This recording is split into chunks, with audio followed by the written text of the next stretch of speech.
우리에게 일요일은 당연한 휴일이지만 약 50년 전만 해도 일요일에 쉬는 게 간절했던 때가 있었던 사실 믿기시나요?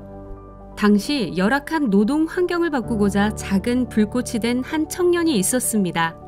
그 청년은 왜 우리는 기계가 아니다라고 외치며 몸을 던져야 했을까요?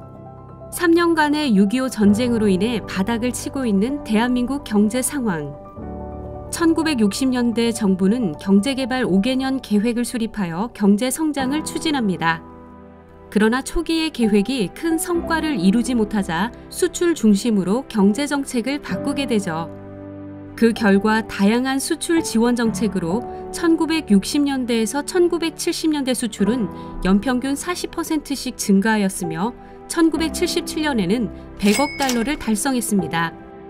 이는 오늘날 세계적인 경제대국의 기반을 닦았으나 빛이 있으면 그림자가 있듯 경제성장 뒤편에는 노동자들의 희생이 따랐죠. 가격 경쟁력을 확보하는 수출 위주의 성장 전략으로 근로자들의 권익은 무시되었고 열악한 환경 속에서 저임금 장시간 노동에 시달리게 됩니다.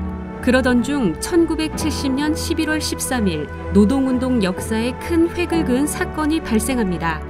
바로 작은 불꽃이 된 청년 전태일 열사의 분신한 거 사건이죠. 전태일 열사는 1965년 17살 나이로 평화시장 봉제공장의 노동자로 일하게 되면서 그 속에서 일하는 나이 어린 여공들이 적은 일당을 받으며 햇빛도 들지 않고 환기시설 하나 갖추지 못한 열악한 환경에서 병들어가는 고통을 마주하게 됩니다. 전태일 열사는 이러한 현실을 외면하지 않고 노동자들의 인권에 관심을 갖기 시작합니다. 그러던 중 1967년 근로기준법의 존재를 알게 된 후 열악한 노동 환경을 개선하기 위해 실천하기 시작합니다. 전태일은 노동자들의 힘들고 위험한 노동 환경을 바꾸고자 당시 대통령에게 편지를 쓰고 노동청을 방문했지만 노동 환경은 달라지지 않았습니다. 1970년 11월 13일 그는 동료들과 함께 근로기준법 화형식을 준비하게 됩니다.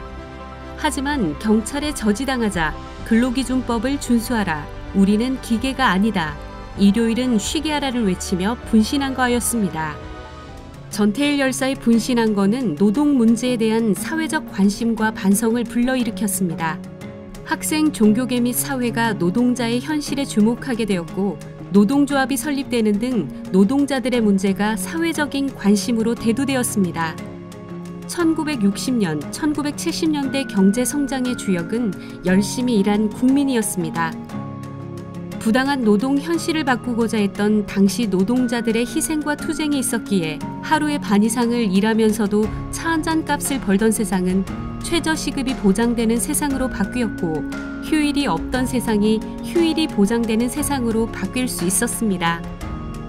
오늘의 대한민국이 될 수 있도록 한 그들의 노력이 대한민국 역사박물관에 기록되어 있는데요. 주말에 가족들과 함께 방문하여 과거의 이야기들을 알아가보는 시간을 가지시는 건 어떠신가요?